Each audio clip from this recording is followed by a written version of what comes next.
Consider that any kind of dieting involves a diet mentality, which ensures failure, encourages you to ignore hunger and satiety signals, and promotes a negative relationship with food, because you have to give up forbidden foods and, often, eat foods you don't really like.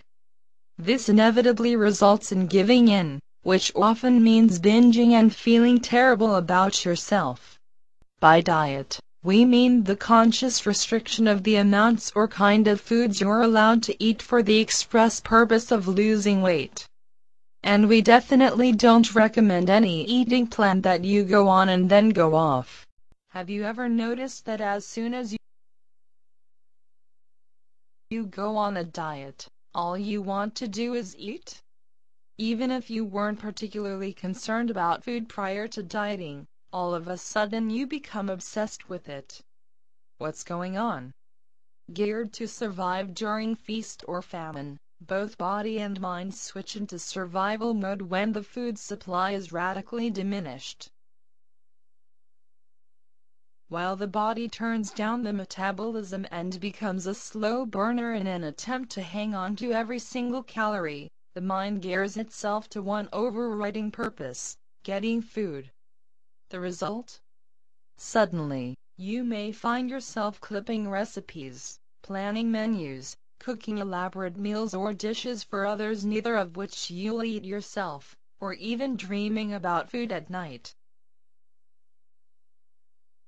The message is clear: your body wants food, and your mind does, too.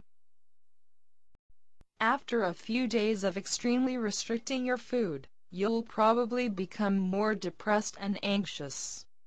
Although this may be due to changes in neurotransmitters like serotonin, it may also occur because you are depriving yourself of things that are very pleasurable that aren't replaced by anything else, leaving a pleasure void. You may suddenly prefer to spend more time alone. It takes too much energy to deal with others, and your self-esteem may start to drop. Unfortunately, the more depressed, anxious, and isolated you become, the more you'll obsess about food. Some people can hold out longer than others, but the result is eventually the same: a binge. You eat something you shouldn't, which makes you feel as if you've blown it. During the binge you feel relief. At last you can relax and do what you've wanted to do all along. But you may also feel as if you're in a trance and can't stop yourself. As a result, you can end up eating more food in one sitting than you ever did when you weren't dieting. Are you crazy? Absolutely not. This is a normal, even healthy reaction to a period of semi-starvation, a reaction that made good sense during primitive times. After a period of famine, it was natural and necessary for our ancient ancestors to overeat. They needed to be able to take advantage of a feast when they had the chance, because the food supply was uncertain. To make this possible, their appetites increased after a period of famine. So the same amount of food that would have satisfied them during times of plenty left them feeling hungry after a period of semi-starvation. The same thing happens to you when you restrict food.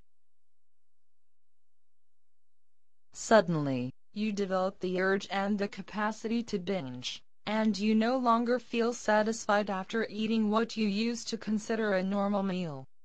In short, restrictive dieting can trigger binges and leave you hungry even after you've eaten normal amounts of food. Check the link in the bottom and description to find out what is the healthy way of losing weight and staying in that weight.